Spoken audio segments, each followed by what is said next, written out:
Hello everyone. So the video should be live now. Apparently there's a bit of a delay on the stream thing that I can see.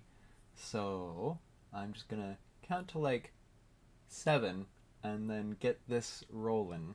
So 1, 2, 3, 4, 5, 6, 7. Okay, hey everybody, it's me, Peter. Good morning and happy December.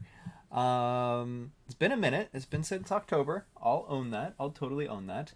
How are you all doing? I am doing okay. So at the last stream, I said I would answer questions, and I would, and I got a bunch of questions that I forgot to answer because I'm a monster. But I still have them, and I will tackle them as they go. I will tackle them probably pretty straight early on. But it's good to see a few of y'all. I don't actually have a list of all the folks who are in the chat, I think. But I can see... Oh, wait! Yes, I can! So I can see... Unless those are just participants. Oh, those are just participants, not watchers. So, hello, Althena. And Tyler, hello and welcome. Sammy, what's up? And me. Hello, me. So that's everyone that I see who's left a message. If you're in the chat, go ahead and drop a message in the chat. Because I like to see who's here. Let's see. So, I'll just give a quick update on what my life has been like lately. It is December, as we all know. Christmas break has happened. In a pure stroke of luck, my library system got to take off 4 whole days. So I have been off, and then I didn't have a shift scheduled on Christmas Eve. So I've had 24th, 25th, 26th, 27th, and 28th off. I'm going to go back to work in a day or two, I think. But it's been nice having just a bunch of time off. Work and life has been stressful just broadly.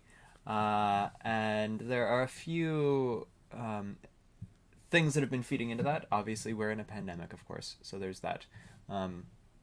But kind of as a way to help deal with that, and also because I want to give myself some time to do stuff that I want to do, I am taking the first 2 weeks of the year off. And just doing things that I want, which hopefully means I'm going to sit down and make some videos. I had a few videos that I wanted to make, that I've been wanting to make, but here's a fun thing. Apparently depression really tamps down on a person's ability to art. I see Jonas de Koning says, hello, where did you get the shirt? It says cycling is healthy in Dutch. Yes, it does. That's because my partner is Dutch. You know what else it says? Fietsen zijn gezond, eet meer fiets. Or fietsen. Fietsen zijn gezond, eet meer fiets. Which, for those of you in the audience who don't speak Dutch, means bikes are healthy, eat more bikes. Or biking is healthy, eat more bikes. It's a play on words. Hi, Terry Roberts. Good to see you here. So, yeah, a little pun. And then I got the shirt from my partner. So my partner is Dutch. She is dual Dutch-Canadian because her parents are Dutch. And so she got it, and it didn't fit her. And so when we started dating, a little ways after we started dating, she gave it to me. And so I wear the heck out of it because it fits. Yeah. So, what else? Jonas, are you Dutch? Are you part of the old world, or do you live somewhere else? I'm guessing from the name you're somewhere in Europe. Enjoyed watching your videos on MLS. What advice would you give to a library professional from Belgium? Okay, gotcha. Planning to move to Canada, Ontario, as a permanent resident. Ooh, well, so for one, Ontario's cold. Terry, in the chat, I believe is from Halifax, or at least is visiting Halifax for the winter time, I think. But she is on the other side of the country, and she might be able to give you some more details about what living in Ontario is like. But I would say, broadly speaking, it's pretty cold. Having never visited Belgium, I can't speak to the weather there. But the few times I've visited Ontario, it's not too bad. It's nice. It's the most populous province in Canada, I think, unless that's Quebec, but I'm pretty sure it's Ontario. And there's a lot going on. There are a few university towns there. There are schools, lots of universities, and a few that do MLISs, so that should be good. Broadly speaking, my experience as an international student coming to Canada was that it's really quite smooth. Canada really has their ducks in a row when it comes to letting people visit and letting people emigrate. So, yeah, give it time. I think you'll have, depending on how it works out, I'm guessing maybe you've already started the application for PR, in which case when you get here, once you have PR, you can attend school without issue. Keep in mind that before you have permanent residence... Oh, also, disclaimer, I'm not an immigration specialist. Oh no, the washing machine is... It's fine, whatever. Unbalanced load. I'm not a PR specialist, I just can tell you what my experience was like. I'll be right back. I gotta close the door.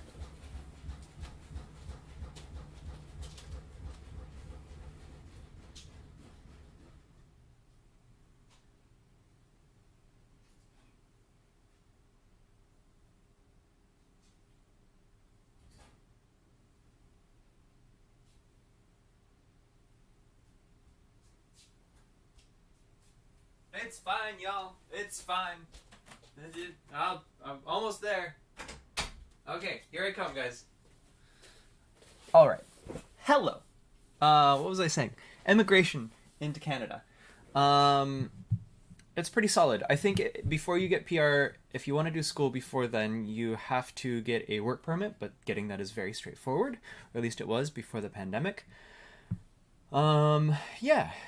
And then once you have PR, once you have permanent residence, just to clarify for everyone in the audience, you're basically Canadian. You can do whatever the heck you want, except vote. Yeah, so there's that. Belgian in Flanders, northern Belgium, so you speak Dutch. Gotcha. Janko, hey! So my friend Elise is in the audience. Hello, Elise. I miss you tremendously. Normally at this time of year, I would be in California, and Elise and I would be hanging out in person.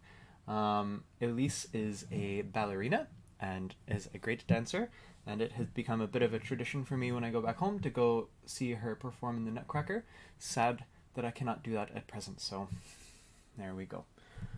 Sammy says, I remember back in one of your videos you mentioned that you were rethinking librarianship because of the issue with part-time auxiliary librarians. Does this mean you ended up going back after all? Good question. So as I mentioned when this first started, it's been a stressful time to be anything. But that includes being a librarian. Being an auxiliary librarian, I'm still an auxiliary librarian, I should say. So I was laid off in June when the pandemic happened, and I was laid off for 6 weeks, and then I got a call back. And so I'm working again. I've been working throughout since the rest of the time, and to my employer's credit, they have provided me with ample hours, like about 30 hours a week, which is really nice. The flip side to that is that, well, so I have a rule, I should say, that generally, because I am now an online persona and everything I put out there is associated with me, out of respect for my employer, I won't talk too much about the positives or negatives in specifics, but what I can say is that many of the frustrations that I experience are because I'm an auxiliary.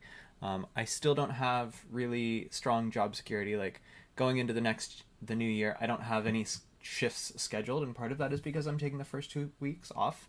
But I don't know if I will get shifts scheduled. Fortunately, because I've been working as much as I have, and because I have a mortal fear of being without monies, I've been putting away a lot of my money over the past few months into savings. So that's a way that I will deal with it.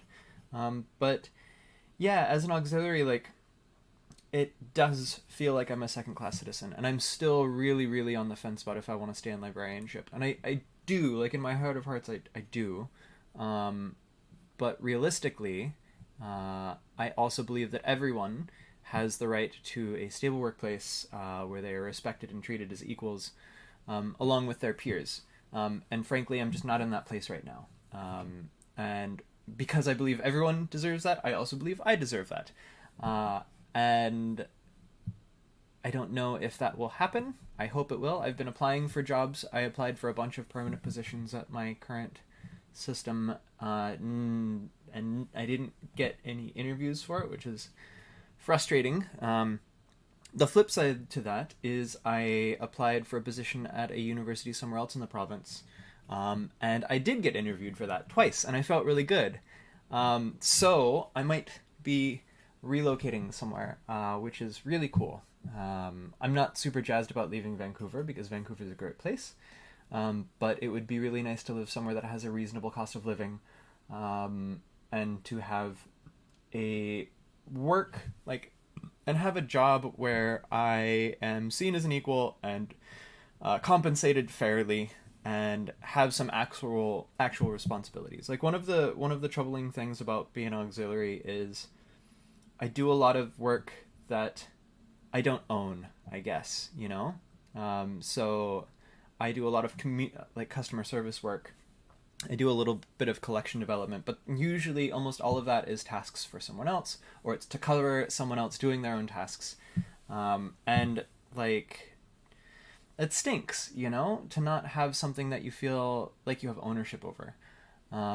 So I hope soon that I will become not an auxiliary, so that I can have a position that I actually own and that I can build up on. So that's where I'm at. Right now, I do plan on staying on librarianship, but who knows? Who knows?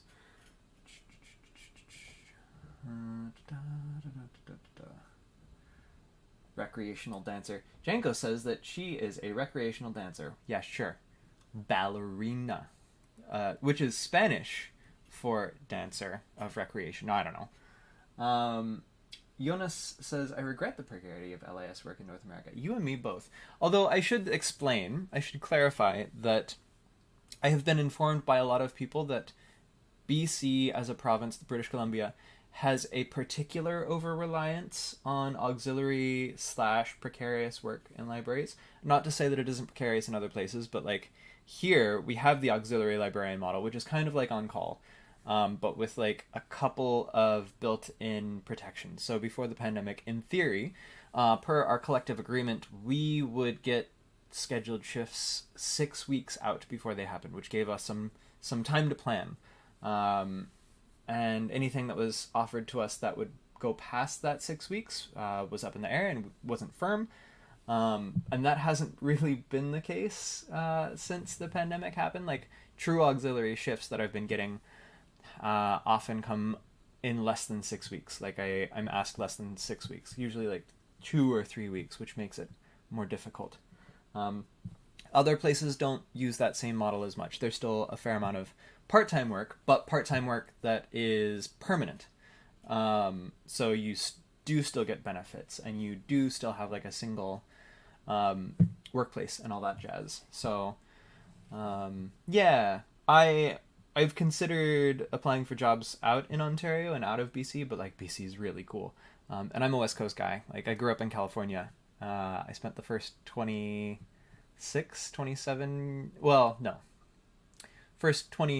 years of my life there. And then I spent another 3 years between when I got out of the Navy and came up here. So it's home and it's hard to leave there. Here. Let's see. What else do we have? Mary says, hi, Peter. How do you feel about the job market for librarians? It's always oversaturated. Cool point. If you're willing to relocate, you can probably get a job. But if you have things that tie you down to a specific place, it becomes harder. Do you feel like you can get a return on your investment of getting an MLIS? It all depends, I think, on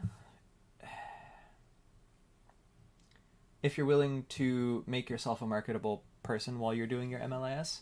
I think it's important to keep in mind that lots of people go to get their MLIS because they want to become a librarian. But when we say, I want to become a librarian, usually we have a very specific idea in our heads of what that looks like.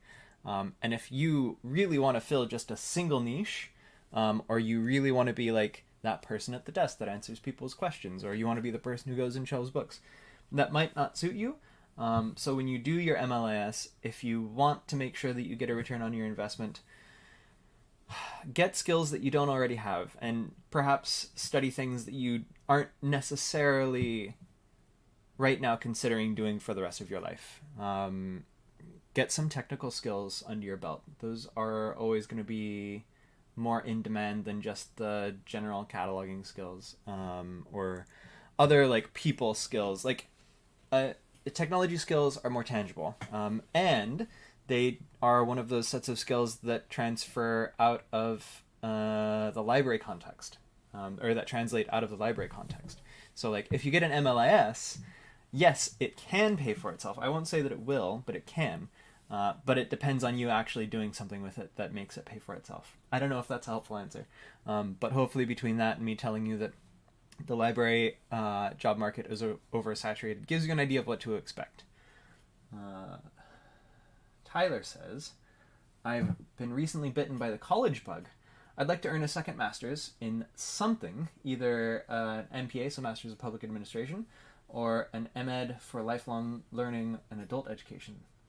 Thoughts on second? I have also thought about that. I've been thinking about going back to school once I can, and getting my TESOL, so Teacher of English as a Second or Other Language, or TEFL, Teacher of English as Foreign Language credential. I've thought about doing like a Bachelor of Education, which is the credential that you need to teach in a high school and a middle school here in British Columbia. But the requirements are a bit lengthy, and I think it would cost me more money than I'm willing to spend on a second master's. So I'd rather get a certificate that's a bit more flexible, something that maybe lets me travel. Given that I already speak Mandarin and Spanish, it seems like a solid investment. Yeah, I've actually thought about, like, as a way to supplement my income currently, just tutoring English speakers on the side. There are a lot of folks here in British Columbia who speak Mandarin and who are trying to learn English, so I know that there's demand. It's just one of those things where, like, I already have so many plates that I'm juggling. Can I really get another one going?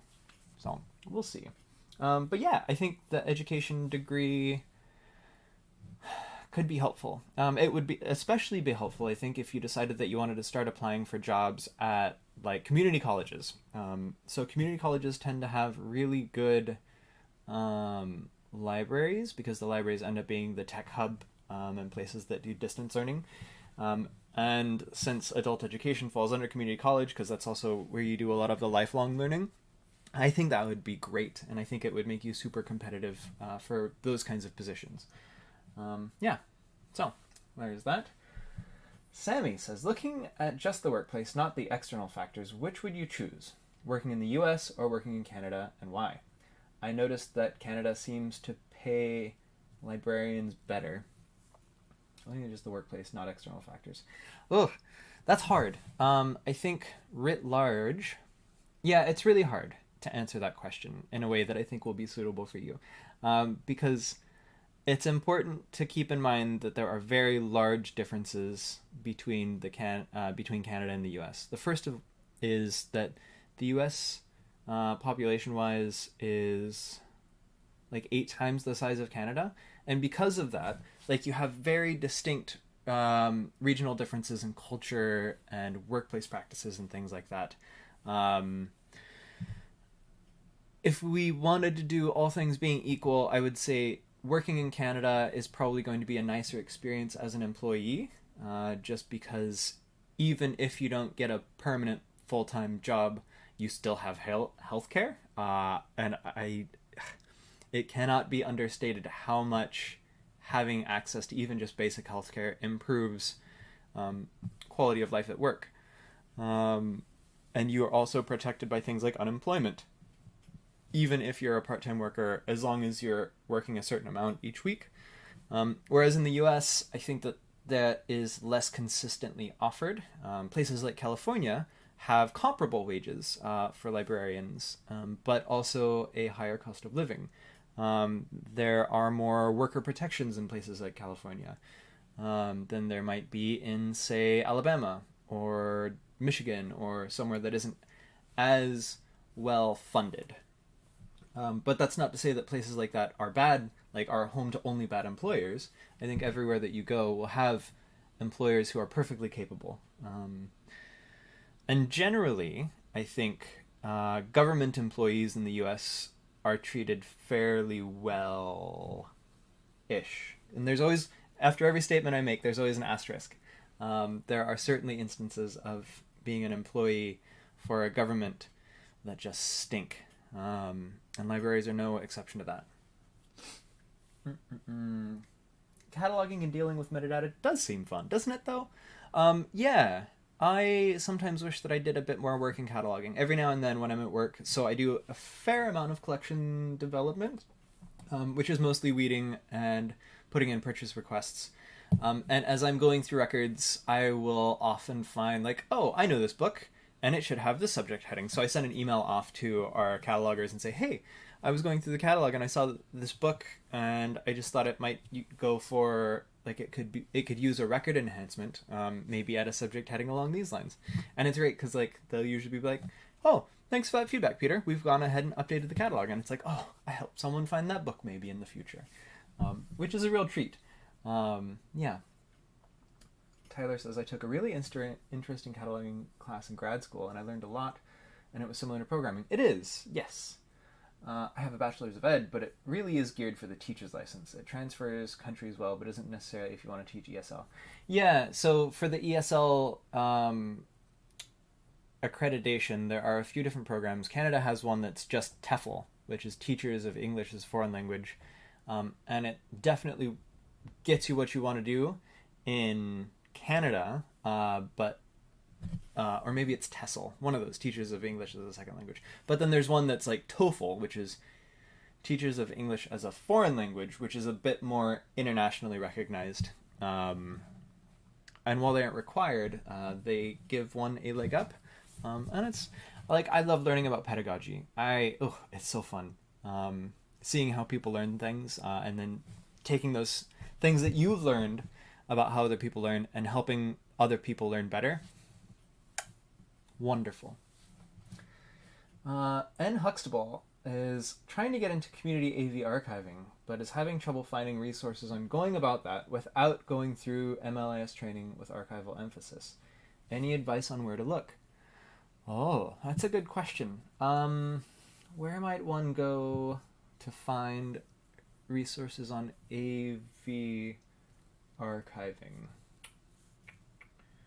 I did a class called Digital Libraries, and we talked a bit about standards, like digitization standards during that class, I think.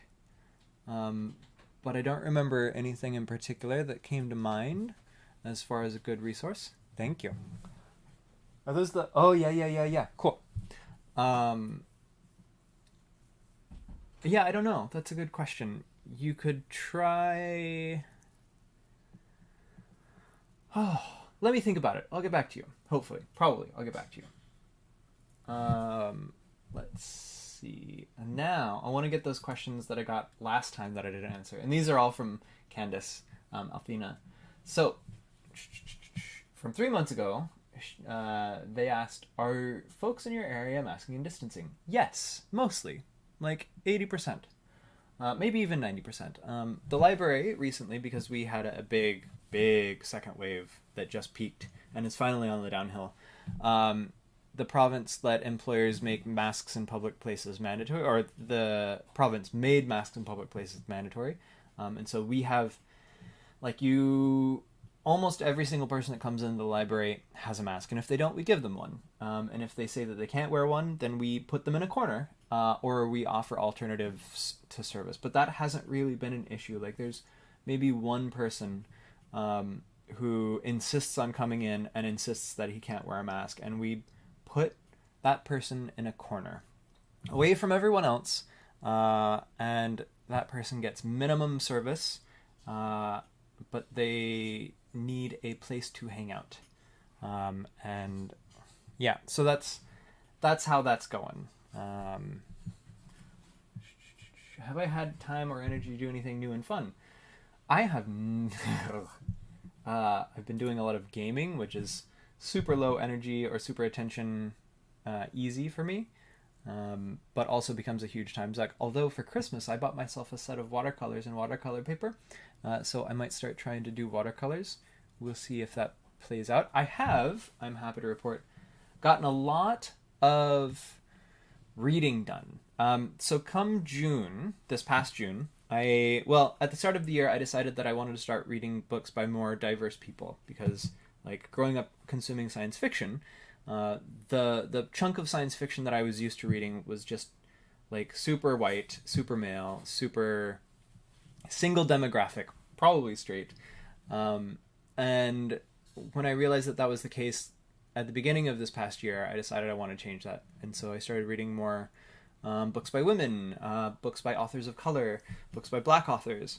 And then June happened and I was like, you know what? I'm going to make it where I'm only reading books by authors of color. And that has been such a great change. I finally got around to reading Children of Blood and Bone, which is an excellent first part of a series. And right now I'm reading The Killing Moon by N.K. Jemisin. Before that, I was reading Ball Lightning by Cixin Liu, or Liu Cixin, which is a Chinese science fiction author. He's really cool. His stuff's a bit tech, but it was an interesting read. I read of course I can't think of any of the titles or the people's names. The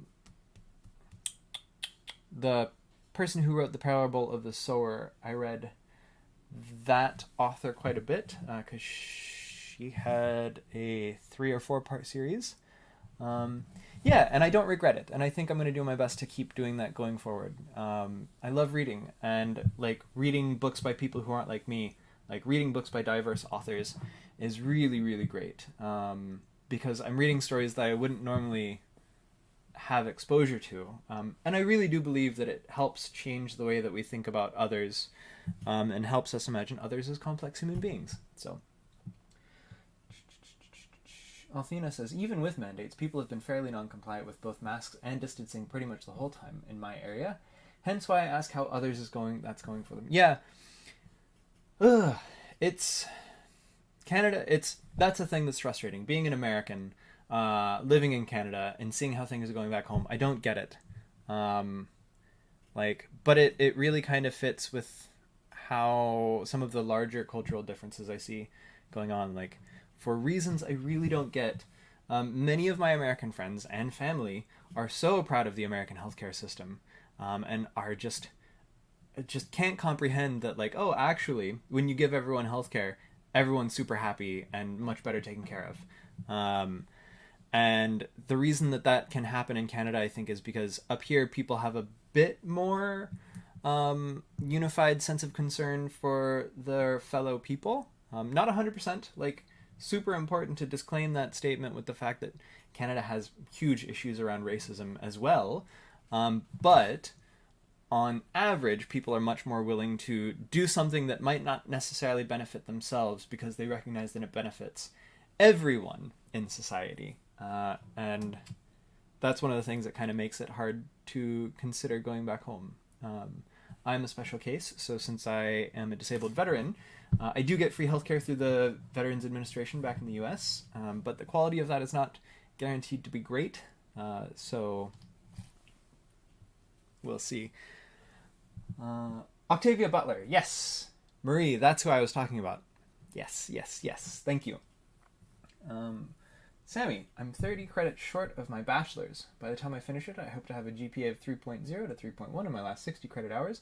This is due to years of negative life circumstances. Is just barely meeting 3.0 requirement of most MLIS programs enough to actually get accepted? Yes! I think so. So when I applied for my master's, actually, let me see if I can find something, because I want to show you a thing that is relevant to this. The long and the short of it is that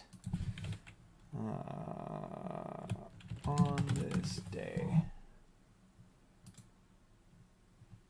my transcripts, so my educational journey, let's talk about that for a second. I graduated high school. In high school, I had horrible grades. Like for the first first 3 years, my grades got gradually worse and worse from grade 9 through grade 11. And then my mom died in December of my grade 11 school year. And that kind of changed things in a big way in my life. And I went from failing most of my classes to A's and B's in most of them. And that lasted through the end of high school. So that got me through the rest of the year and a half. But then when I got to community college, I started failing again. And I did community college to try and knock off some of the requisites. I had not knowing what I wanted to do with my life, but knowing that I had a little bit of scholarship money. But it was a dark few years. It was dark about 2.5, 3 years right after high school for me as well. And so I, again, started failing most of my classes and then realized that, maybe I should start withdrawing from these because Fs don't look great. And after those 3 years of community college, I joined the Navy because I found myself in this rut, not really knowing what to do with my life. And I knew that, maybe at the very least the Navy would teach me another language, and that seemed like something that I was pretty good at. By that point I was fluent in English and Spanish already, and I had started learning French and I was doing pretty well at that, but I wanted something to challenge me, and I just didn't see a way forward for myself otherwise. So I joined the Navy and got some discipline, as it were. And so after the Navy, like when I started doing school to study Chinese, because I learned Chinese in the Navy, the first year and a half I went to the Defense Language Institute in Monterey, California, and I spent 63 weeks doing nothing but studying Chinese in an environment where everyone was super supportive, and also the punishments for failure were very high. And it turns out that was the environment I needed. And after that, my grades turned around. And after I left from there and started working normally, I also did some college on the side. And my grades turned around. And so even though like the first 3 years of my academic life, like the grades weren't great, the fourth year, the third and fourth year, were actually quite strong. And when I applied for my master's program, I straight up said I was a bad student, and I didn't know what I was doing with my life, and I didn't have purpose. But I found the drive, and I found something that I cared about, and it was this field, and the idea that everyone deserves access to education, whether or not they can afford it. And I think that that's something libraries help with. And I put that on my application, and I guess it helped. Because, yeah, my grades weren't great.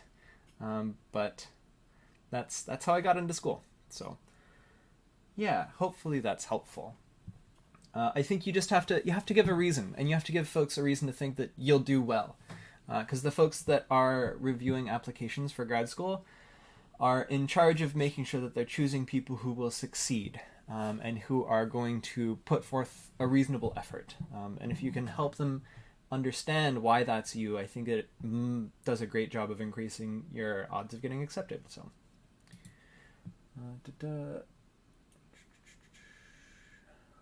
doing anything at home or work, dressing up for Halloween. For Halloween, did I dress up? I can't remember. Yes, I did. I dressed up as Professor Maple, a made-up Pokemon professor, and had a little Squirtle, because I have this little Pokeball that a friend gave me, and I have a lab coat, and so I had this little Squirtle sitting in my little lab coat pocket, and no one got it but me, and you know what, that's fine. So that's how we do. So that rounds off the questions that I didn't answer before. Yeah, Sammy, I'm happy to be able to answer questions. I've mentioned this before, but like, I never really got a lot of this when I was getting ready to apply for school. Also, I just noticed Tyler asked a question, so I'm going to backtrack to that. Are there any library tubers or podcasts we should definitely listen to, besides you, of course, I'm looking for more great learning opportunities. Yes. So the first one that comes to mind is called Organizing Ideas. It's a podcast called Organizing Ideas.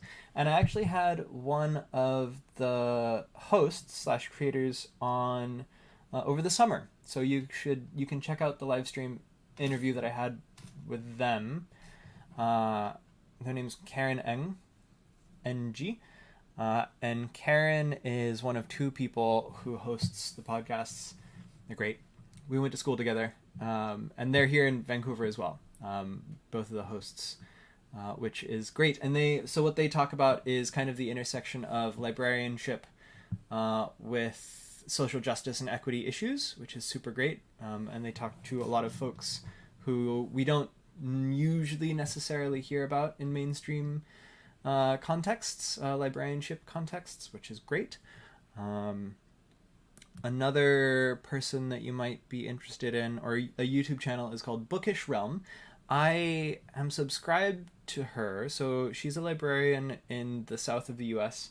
I'm subscribed to her. I don't watch a lot of her content, but she is a librarian, and she has started, or she's been making like some of her content is basically kind of what this is. And I think you should give her a look. Again, I don't watch a lot of it because it's one of those things where I'm a little less interested in stuff that's similar to what I do, because I already put a lot of effort into this, and it sucks up a lot of my time. But I know they exist, and I think that they're worth checking out. Otherwise, I don't know. Anyone else have any ideas? Go ahead and put them in the chat. Let us know. Otherwise, I'm going to go back and check out some other questions that I got for this one. Candace wants to know how my dog is doing. So, my partner and I, that is to say, have a dog, and she is just the sweetest dog in the world. She is a pit bull mixed with something, and you've probably seen her. If you haven't, go check out my Instagram. You see her all over the place. But she is a combination of breeds that is historically known for having bad genetics around knees. So she has to get both of her knees have surgery done on them. And what that entails is, so the one of the leg bones, they cut the top off and then rotate it so that there's less tension on the tendons that hold the kneecap in place. And then that way there's less strain on them. The surgery has a wicked recovery time, as one can guess from the fact that it involves cutting a bone apart. But after they do that, they put a plate in to hold it in place. And our dog is super active. And so for the first couple weeks, it has been fine because like she's been sedated mostly. Like she's on pain pills and just super lethargic. We don't have to worry about her re-injuring herself. But we're out of pain pills, and she's a little bit less sedate now. And we have to be super careful with her to not let her bounce around too much, because even though there's that plate there to hold it in place, it could snap, and that would suck. Because then we would have to get the surgery all done all over again. And also it would probably hurt her, and we don't want that. So that's how the dog's doing. She's recovering just fine, though. Yeah.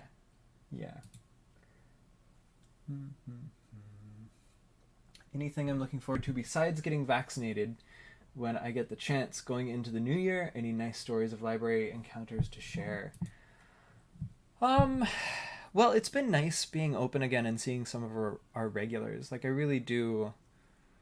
Like, that's the thing that I really enjoy about public librarianship is we have regulars, and a bunch of them are just so sweet, and it's nice to see how they're doing. I had a parent from who had been a regular at a set of story times I'd done earlier this year before the pandemic, and the parent came in with the kid, and I recognized them, and they recognized me, and we had a nice little moment of catching up, and that was a blast.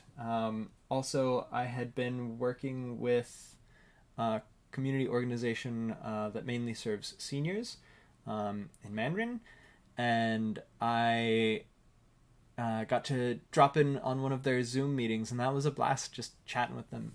One thing that has, like, I think we are all probably aware of is that seniors are super isolated right now. And so it was cool to kind of drop in and spend some time with them in a way that like they haven't necessarily been getting a lot of otherwise. and just see how they're doing and just chat for a while, you know? That's a thing that I would like to focus more on going into the new year, is tracking down those opportunities where I can socialize with the groups that really have been lacking, I guess, in terms of getting some of those opportunities for socializing.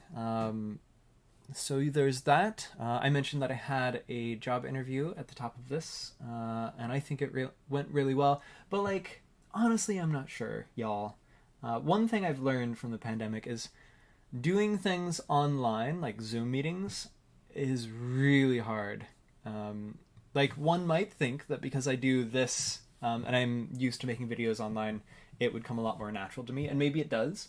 But what I found from having those interviews over Zoom, because I've had a few this past year, is that it's hard to read a room when there's no one else really in the room. Like, having visual cues is helpful, but it's a different skill set that I'm definitely building up. So if you have found yourself feeling super awkward in any Zoom interactions, don't worry, it's not just you, it's everyone.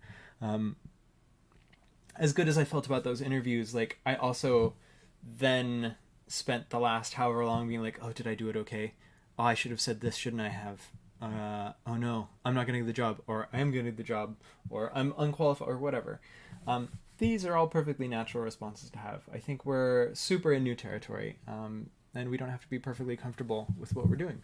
So don't sweat it. Mm-hmm. Jonas asks, what is your opinion on workplace toxicity in the library workplace? Had some okay and some less okay experiences at different government employers. Lots of resistance to change, hierarchy, and dysfunction. Yes. Yeah, so having worked in government much longer than I've worked in libraries, I see everything that you say, and I 100% agree. I think a weird thing about working in libraries is that the demographics, compared to my previous workplaces, are very narrow, and like, in terms of, so when I was in the Navy, the backgrounds of the people I worked with were very diverse. I worked with people from across the US, across socioeconomic statuses, with varying backgrounds in education, and that was just in that regard, that was wonderful. Because everyone had their own experiences that we could all draw from and contribute to any given thing. And with libraries, while there is a bit of diversity in experience, largely the folks that come into librarianship are white, middle upper class women who are straight, and experience the world through that lens. And sometimes that can be very challenging, for various reasons that I've gotten into in other videos. It's not to say that there's anything wrong with that. With having that background, we have the experiences that we're born with, and that's just how it goes. But sometimes what that can lead to is people not necessarily understanding that others have different experiences than they do. And it comes kind of microaggressions. So we can think of this in terms of microaggressions. Microaggressions, in the context of a workplace, are people saying or doing things that they might not necessarily realize are harmful to others from different backgrounds, but are. Like comments about people's appearances, or like ideas around how language equals social status, things like that. And microaggressions in homogenous groups tend to happen a lot more, because people don't necessarily have that diversity of experience from which to draw. And that's a thing that I've seen working in libraries, that kind of frustrates me, because when you have those happening consistently, and I don't see all of them, I'm not the target of all of them, but when you have that as the environment, a lot of things happen that can make a workplace toxic to folks who don't fit that same cookie cutter of everyone else in the workplace. So everyone else who isn't a white, straight, woman of middle to upper middle class background. And like, I think folks like to be comfortable, and when it comes to how libraries are, I think we as a profession really need to recognize that we have problems, and we need to constantly be pushing ourselves not to change for change's sake, but to change while recognizing that we have to do so because there's a lot that's wrong with how people get treated and with how we view the communities that we should be serving, and how we treat people. So yeah, hopefully that helps clarify things. There is a bit of toxicity in the workplace. I'm actually quite fortunate in that my current workplace is very cognizant of this being the case. Without getting too crazy of our managers, they know writ large that there are issues, and they've been working to address those. And a lot of folks aren't super comfortable with that because historically the library system I work at is very, very change averse. But like, as I have said before, like, and I've told folks in my workplace, both managers and fellow employers, like, it isn't change just for change's sake. It's change because we are recognizing there's something that's wrong that harms our patrons and harms our ability to serve them. But people push back against that because it's uncomfortable, and it's hard. And especially now, during the pandemic, where everything feels uncomfortable and hard, it feels like just another thing that's happening. So I empathize with folks who aren't super on board with changes that are going on. At the same time, still has to happen. What aspect of librarianship was I least prepared for coming out of library school? Maddie asks. And do you think that these COVID times will change anything about libraries permanently? What aspect of librarianship was I least prepared for coming out of? I guess one thing I didn't really get a lot of was... I don't know if it's anything that could be taught during library school. I think that things I weren't prepared for are just general things that I encounter on the job. And I'm trying to think of a concrete example that would be helpful. But I think, even though I can't think of examples, I think one thing that could be done to address them is, if you're in library school, go try and work in a library while you're in library school and see what's coming up, and see how that changes things. I guess one concrete thing is I was not prepared coming out of library school for the amount of folks who feel like having an MLIS as a librarian is useless. And this, I've talked about this before, like, your MLIS is only useless if you don't use it. It's on you if you don't use something that you learned during library school. You really have to push yourself. Sometimes it's easier, sometimes it's harder, but like, once you have knowledge, it's in your brain, and it's up to you whether or not you use it or not. I say that, but like, I recently had a performance review at work, and one of the areas of improvement feedback that I got was like, Peter often does things without asking, and it would really benefit him to ask before he does things, no matter how good of an idea it is. So that's, full disclaimer, but I still think that that's important. And I think that being the case, like, that being feedback that I got is, I think, a direct result of me being an auxiliary, where, again, I don't have ownership of anything. And that really starts to wear on a person. So I look for opportunities to improve that wherever I can find them. So Tyler wants to know, can you tell me more about your Patreon? I really don't know much about Patreon, but I like your videos. I would like to support you, supporting librarians and future librarians. Yeah, so Patreon is... When I first started the channel, I actually repurposed the Patreon from a previous project that I'd been doing.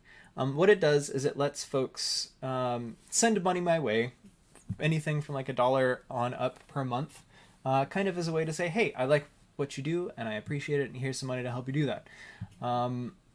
I occasionally do posts that only patrons can see. So that might be like a heads up, like, hey, I have a live stream coming up.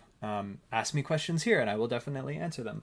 Or I will give life updates. Or I think the most recent non-live stream related post that I did was me saying, hey guys, I'm sorry that I haven't put anything out. I'm very sorry about that. And I'm going to do something about it. And that didn't happen because, again, pandemic, depression, stinks. And so I'm taking 2 weeks off so I can work on that in the new year. But it's nothing that you have to commit to. If you decide that you want to support me, feel free to contribute whatever you want for however long you want. Is it connected? I don't know. I keep getting notifications saying it's disconnected and reconnected. I think it's reconnected now. If you decide that you want to support me on Patreon, I will do my best to make myself available to you. I have a few folks who support me on Patreon who just ask me questions, and I love that. And I will answer questions for anyone, like any questions that come up usually. But, you know, if you're paying for it, you're paying for it. And I feel that you deserve a little bit more of something like that when it comes to that. So that's how my Patreon goes. No pressure. I'm still going to make content without it. I do want to say, and I want to shout out and give huge amounts of gratitude to everyone who supports me on Patreon. Like, it's such a nice buffer, and it was especially the case when I became unemployed, to know that I still had a little bit of income. And like living in Canada, granted, the social safety net is much bigger. But just even knowing that there were people out there who were rooting for me and who were supporting me and who were willing to support me, that was huge. So thank you all. You know who you are. Vincent, where isn't that the case? Luckily, you can also kind of shop around. Always remember you're interviewing the workplace as well. Yeah, I can't remember the context of that comment, but interviews really are two-way conversations that you should be having. So, a piece of advice, when you go, an interview for a job, they will almost always give you a chance to ask questions as well. Take that opportunity. First of all, it shows that you're engaged and you're thinking about the possibility of working there. But also, like, take that time to think, what kind of vibes are you picking up from your potential employer? Like, how are the people acting? How are they treating you? Do you feel respected? Do you feel like they're making accommodations for whatever your needs are? Do you feel like these people who are interviewing you will make good coworkers? If the answer is no, you might want to reconsider another job. Like, no matter how desperate you are to be employed, it's always okay to turn down a job offer. And I say this without knowing your specific circumstance. Likely, if you're considering going into librarianship, you do come from that middle to upper class background. And you do, while it doesn't feel like it, you do have a little bit more financial freedom than you might give yourself credit to. You don't need to take the first job that comes your way if something about it sets off alarm bells. And honestly, if you got an interview now, you'll probably get another one in the future from someone else who probably cares about you more. So, hot take. Let's see. Yeah, and then Vincent said silver lining is the push of remote work. I think that'll happen more. One thing that's been happening in my library system is that we've been changing our service model so that librarians are less public-facing, so that they then in turn have more opportunities to use the things that they learned during their MLIS in terms of programming, collection development, things like that. I think that's really cool, and I also think a lot of that work can be done remotely. There are certain like practicalities that have to be taken into consideration around like workplace ergonomics, for example, access to technology at home, because it turns out a lot of librarians don't own computers, which we're just going to set that over here for now. Accountability is a thing that managers worry about, but it's things that we have to think about, what librarianship work from home would look like going forward. So, yeah. Other things that I think, going back to the previous question of what I think librarianship might look like going forward, I think more of that. I think we'll see a bit more hands-offedness in terms of how we interact with the public, which I feel ambivalent about. On the one hand, I think it's important for us to really work with our communities in like as close as we can, because otherwise, how do we know what they want or need? But on the other hand, like, yeah, I have a master's degree, and I could be doing a lot more with that than just basically sitting at a desk and answering, like, looking up on Google how to find driving directions to somewhere. But then at the same time, like, I think questions like that are important because philosophically, I think everyone in a community, especially those who are somewhat more disadvantaged, deserve to feel like they have someone who's willing to answer their questions no matter how big or small. The truth of that is that it doesn't necessarily have to be a librarian, as long as they have someone. But I think that it's important for librarians to stay humble, and that they get the opportunity to do that easy work for people. Just to be reminded that not everyone has the same access to information as we do, given where we come from personally. So, if I could redo my career/education, would I choose librarianship again? Man, yeah, I think so. But like, I personally have a philosophy of never second guessing my like big life choices. I will say that because of the pandemic, likely, and because of how that's influenced my work experience, as of late, like in the past month or so, I've been reconsidering leaving the work that I had been doing. So to help pay for my grad school, aside from having the GI Bill that paid for tuition, I did cash out some investments, some stocks that I had saved up to buy when I was younger. And had I not, I would have a lot more money right now. So there's that. And there's also something to be said for working at a job where you feel unquestionably competent at doing. And as an auxiliary, again, without ownership of my job and without a lot of feedback, I don't have that same feeling of competence, whether that's justified or not. Whereas I know that back before I was a librarian, like when I worked as a Chinese and Spanish interpreter and as an intelligence analyst, I was good at what I did. And I have the feedback from my bosses and peers to support that. And man, I would really love some of that right now.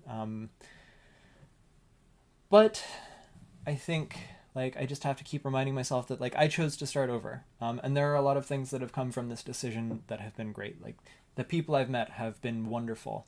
And the opportunity to work in academia in a way that I never have before is great. And the opportunity to support people at a level that I haven't been able to before, totally worth it. So yeah, while I don't regret, while I sometimes wish that I could have some of those previous experiences again, I'm happy to see what the new ones coming along are. So it's a way to kind of also stay satisfied with my life. I do want to... Yeah, and I think... So about like the Reddit and the subreddit and how librarians talk about the jobs, remember that you're getting sample bias. The people who have the most to say are the people you're going to hear from the most.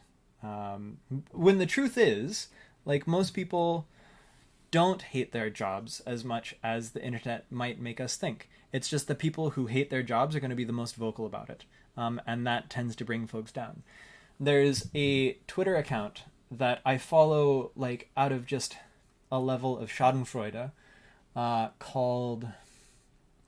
what's it called? Like Librarian Gripes or something like that. And I've never shared it in a video on this channel before because that's all it is. It's just a stream of negativity.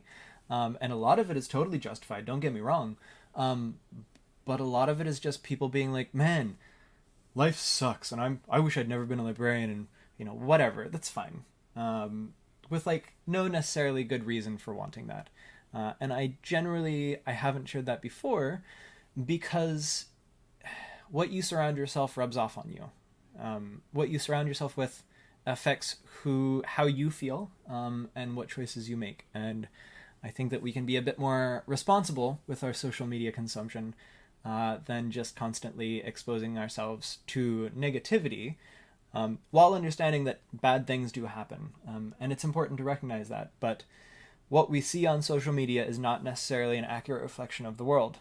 What we see on Twitter is representative of the people who are on Twitter. And Twitter's demographics are not representative of the US, of the world, of anyone, aside from folks who use Twitter. So, something to keep in mind.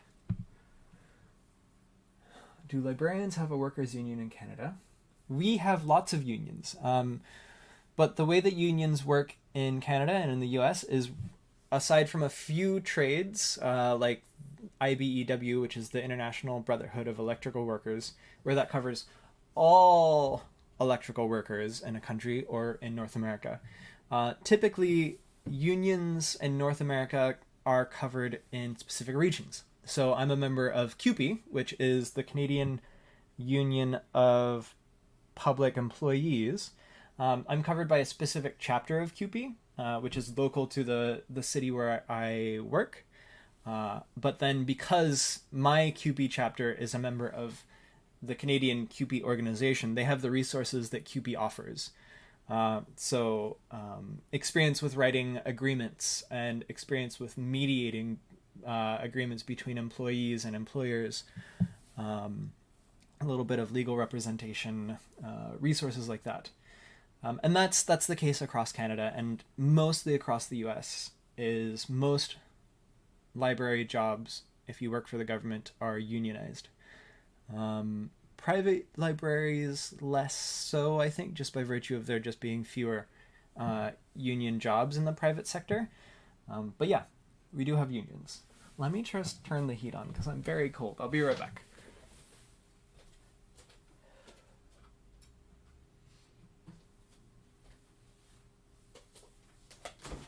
All right, y'all. So, what other questions do we have? Oh, and we're just about at the hour mark, but I think we can keep going until we run out of stuff. Librarians have a union in Canada. Oh, unless you're talking more about, like, so a syndicate. The other thing that we have are professional associations. Maybe that's what you meant. So, in which case, yes. There isn't a specific one to Canada, but the American Library Association, or the ALA, is a huge name and a very large organization that ostensibly represents librarians across North America and advocates for their benefit. What that advocacy looks like is they do a bit of lobbying to government officials and politicians to make sure that libraries stay funded. They will put together white papers, they'll put together resources. The ALA publishes materials, so like development materials like educational resources and other books for library education. But the ALA is not without its faults. It, just like the ALA, just like the profession that it represents, has a major problem with things like race, and has a problem with just taking a firm stand on something as simple as Black Lives Matter, which we saw happen in June. Like, the ALA put out the softest version of a statement that they could, and they got huge pushback from all of the non-white librarians and all of the white librarians in solidarity with Black librarians, because they just, I can't even remember what it was. I assume they deleted it, but it was like, it was the library equivalent of All Lives Matter, and it's like, oh, that's not what we need right now. Like, we know all lives matter, but that's not what we're talking about right now, because that's not the problem that keeps coming up. So, there used to be a Canadian Library Association, but it got disbanded because I don't know why. That was a little bit before my time, but in Canada, we have provincial library associations that kind of fill that role, which is a very Canadian model thing to do. The federal government in Canada is much less a thing than it is in the US, and so a lot of stuff then gets kicked down to the provincial jurisdiction. Here in British Columbia, we have the BCLA, or the British Columbia Library Association, There's the OLA, the Ontario Library Association, and these different associations will have their own conferences, for example, or newsletters or resources. The BCLA actually has a really kickin' jobs board for library positions, which is a thing I should maybe do a video at some point about, is finding a job in librarianship and all the places to look. If you want that, you let me know in the chat, and maybe that'll be a video that I do early January. But then going back to the ALA, they also have like sub-chapters. So the ALA has the BC ALA, or the Black Caucus, which is for librarians who are black. Spectrum, which is an award scholarship to help promote more diverse voices in librarianship. Teacher Librarian Association, Academic Librarian Association, Medical Librarian Association. There's an association for just about any kind of librarian job that you can think of. And they all... Sorry, I'm eating at the same time. They all have membership dues that you pay into and get access to resources or networking opportunities or things like that. I, disclaimer, am not a paid member of the ALA, and I'm not sure that that's going to change until I feel comfortable that they're making a strong enough effort to support marginalized voices. They're doing some, but I don't know that they're doing enough, and that tends to get reflected in the actions of the leadership of the ALA. So I don't think any less of anyone else who decides to become a member of the ALA, but at this point in time, given my limited financial resources, I think my money can be better spent in other places. Yeah.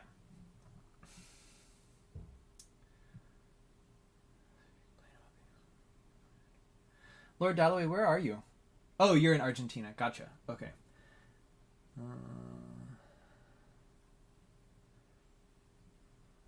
Yeah, I look at that job portal sometimes to get an idea of job openings, salaries. Yeah, the partnership job portal. It's great. Yeah. So, any questions? Any more questions? Let me know in the chat. Otherwise, I'm going to eat this piece of mandarin in front of you, and we're going to pretend this is a mukbang.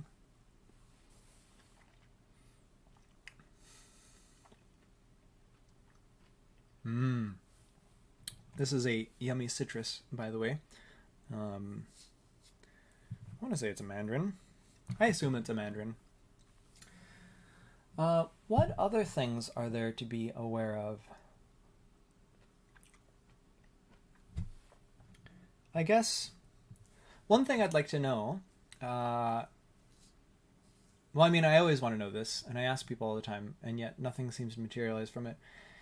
If there's any like big topic that you'd like covered, let me know. Like email me or send me a message on Twitter or something like that. How's that majestic mane doing? Candace asks. Well, here it is. It's coming along. This is about a year's worth of growth. Like the last haircut I got was November of 2019. Yeah. Just had it up because I showered yesterday and it's not conditioned, but it's so soft, y'all. Vincent Groenevold, thanks for putting out your videos, by the way. Love the thoughtful content, which seems rare. How do you see this in real life, actually? How's the interesting versus boring part like in your work? I mean, the boring part can be when it's slow. Like as an auxiliary, I work on the front desk a lot, and sometimes it's slow. And there are times when it's slow when, as an auxiliary, I don't have a side job that I could be doing. There are usually other tasks that I could be doing. So like weeding, for example. If you're not familiar, weeding is where we go through the collection and pull things that are old or damaged or just haven't been getting checked out, and we withdraw them from circulation. Usually that falls under the supervisory responsibility of a full-time, like a permanent librarian. But we'll do like the first pass. And then one thing that I've been doing is, at the branch that I work at the most, I've been doing a lot of collection development for the Chinese language collection. Just as a way to pass time, and to make sure that a collection that otherwise doesn't get any attention because of a language barrier, still get something, because we have a lot of Mandarin and Chinese speaking patrons, and they deserve to have a well curated collection as well.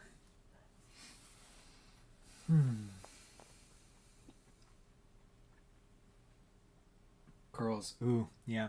When I was younger, I wanted hair to curl, and I blamed Justin Timberlake. It's fine. Have I ever considered becoming a school librarian? I have considered becoming a school librarian. But I gotta be honest with you. The trend in the U.S. at least is for those positions to be evaporate. School librarians are becoming rarer and rarer because they are underappreciated for what services they offer. And so you might see it, for example, getting renamed as a media specialist. And so that way the position doesn't have to require an MLIS, or it might just go away completely.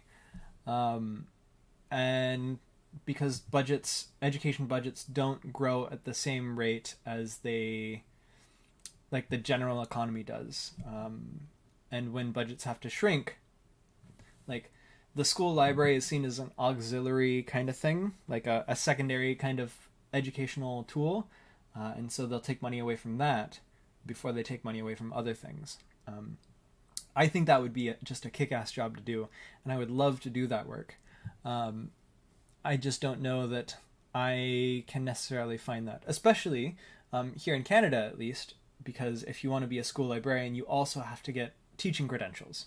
Mostly. I think that's mostly the case. But here in British Columbia it is. You have to have your Bachelor's of Education as well as your Master's of Library and Information Science. And aside from those two things, you usually also have to have some other bachelor's degree, just by virtue of like that being a requirement to get accepted into a Bachelor's of Ed or an MLIS program. And that's a lot of school. And I'm poor already. I'm poor enough already. We'll see though. Do I have an opinion on schools? Like how the education system seems to be more stressed and focused on performance versus actual learning?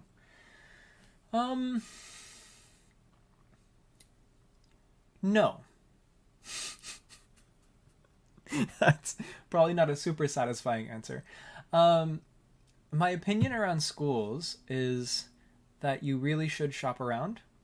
You should find a school that when you look at its website, and you see what information they have to offer, and in your interactions with them, something resonates. I went to the University of British Columbia in Vancouver because when I went onto their website, they very clearly listed a section about research that had something that I was interested in. And when I emailed them to ask about it, like the next day, I was on Skype with a would-be professor, and I just felt like not only did our interests align, but they were actively interested in courting me. They wanted to treat me with the respect that I feel everyone deserves, insofar as I was thinking about giving them tons of money over the next 3 years. And I felt like the amount of responsiveness that I got from them showed that they respected that.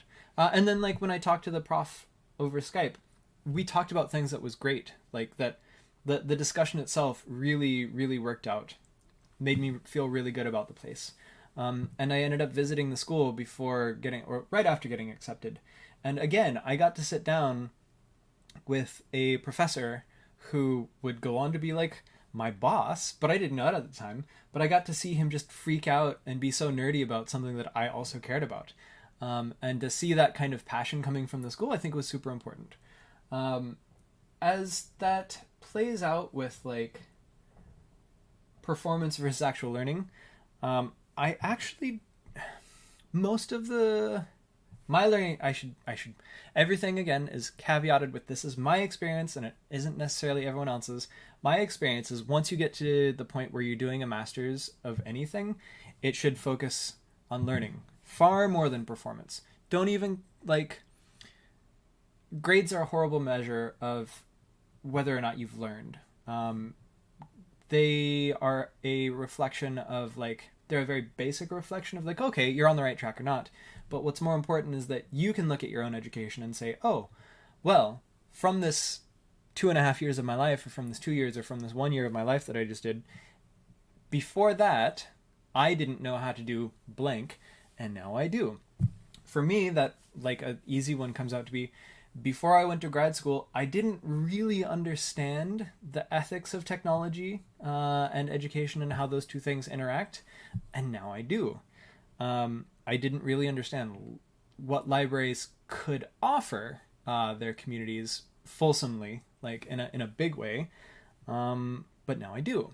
So, yeah, learn, care less about performance, and honestly, what I found would happen is, as long as I'm focused on learning, the performance markers follow. They should be an indicator of what you're doing, like how well you've learned something or how much you care about it, rather than just a thing to evaluate on their own.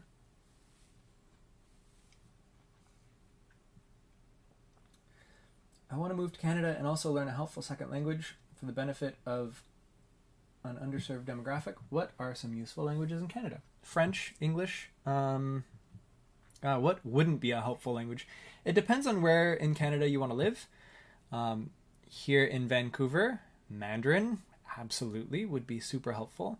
If you want to take an Indigenous language, those tend to be very regionalized, but that would be a pretty cool thing to do while you're doing your master's. French is the other official language aside from English, and if you learn French, it will definitely help you get a job up here with the feds if you decide to work for the federal government. Yeah. Spanish. I use my Spanish and my French and my Chinese pretty regularly. I use my Spanish and Chinese much more often than I use my French.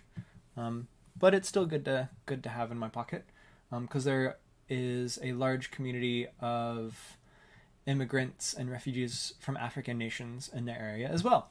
And English might be a little rough, but usually the French comes through and is pretty useful. Yeah. Other questions? Feel free to ask them. If you weren't aware, there is a chat bar somewhere on the window. I think it's usually on the right over there.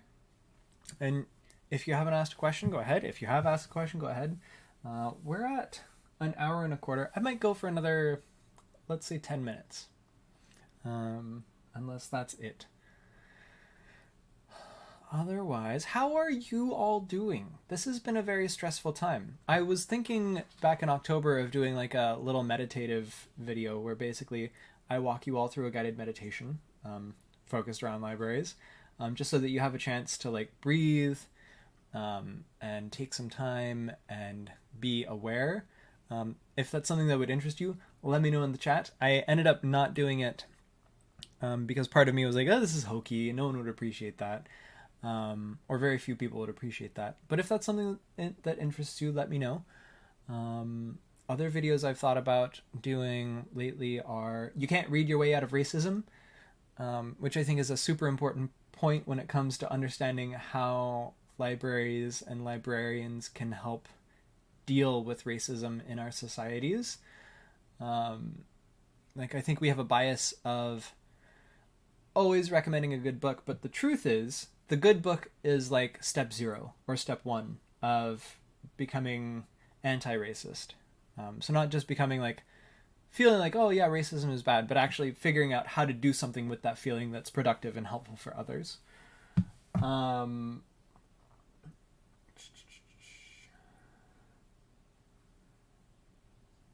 What else? Those are some ideas that I've had.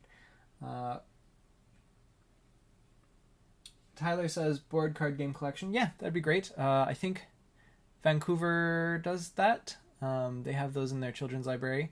I haven't used it, and I think that's one thing that I don't know how that'll play post-COVID, because it's a lot of touching things. But the flip side is so is books, and yet we're still loaning them out. And the BC Centers for Disease Control, so the local provincial health authority, has found that books and other library materials aren't really a big vector of disease for COVID, so maybe it's a non-issue. But it's just something to think about. Hola y saludos de Canadá, Olga, ¿cómo estás? Vincent, what are my thoughts on the number 42 during this year? Man, I would love there to be some kind of meaning to life, the universe, and everything that we're getting from this year. But what a year indeed. Yeah, Librarians of Night Vale. I am familiar with them. I vaguely understand. I never really got into Night Vale because I'm a monster. I'm sorry. But I know some of them were popular references. Personally, I like the Librarian from Hilda. If you haven't been watching Hilda on Netflix, I don't know what you're doing with your life, but you should probably do that. It's a great show. Also, great graphic novels that you can probably get from the library. Found an amazing position in the city I live. Awesome, congratulations. Lucky that the school I work as librarian. Nice. Awesome. I'm glad that it's working out for you.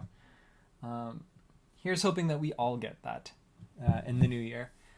I'm hopeful. I think 2021 is going to be a better year. It's going to take some time to get to that point. And I don't think it's going to be like things were before COVID. But I don't think that that's also necessarily a bad thing. I am definitely one of those people of the mind that, like, we live in an inherently unjust society. And I would really like to see some social upheaval resulting in a better lot in life for all of us. Not just for those of us who do have a job or who do have a master's degree or who work in libraries, but the folks who need libraries or the folks who choose not to interact with libraries or the folks who, like, libraries don't play a part in their lives. I hope we all come out of this a little bit better and a little bit more understanding of how things could be better for everyone. One thing I've thought about, and I started writing a script for it, is a video on trauma. So for those of you who don't know, once upon a time, when I was in the Navy, I worked as a victim advocate for folks who had survived sexual assault.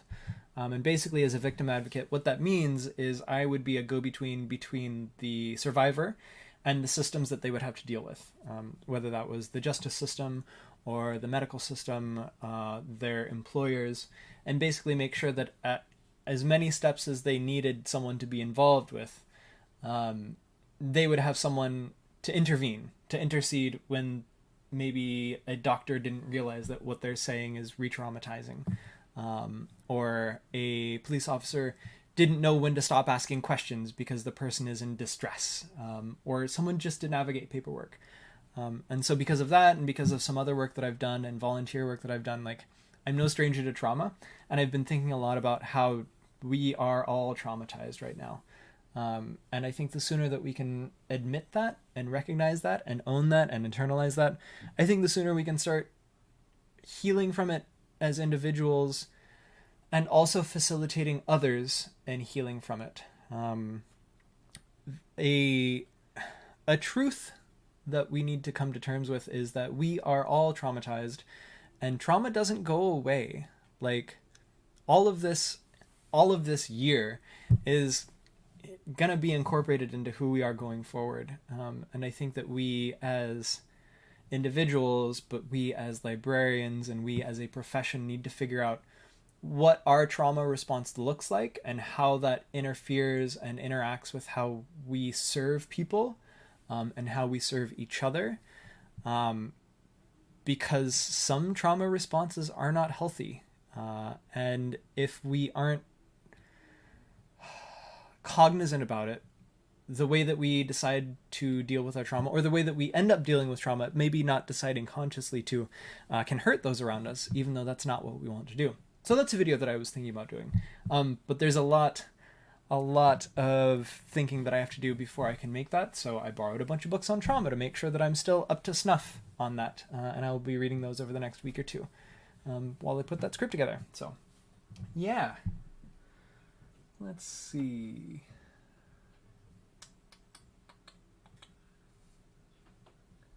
Y feliz Navidad y Año Nuevo a ti también. Sammy, are BC libraries getting or have makerspaces? Some do, yeah. One of the universities around Vancouver just opened up a makerspace, like incidentally right when the pandemic hit, so I don't know how much making they've been doing.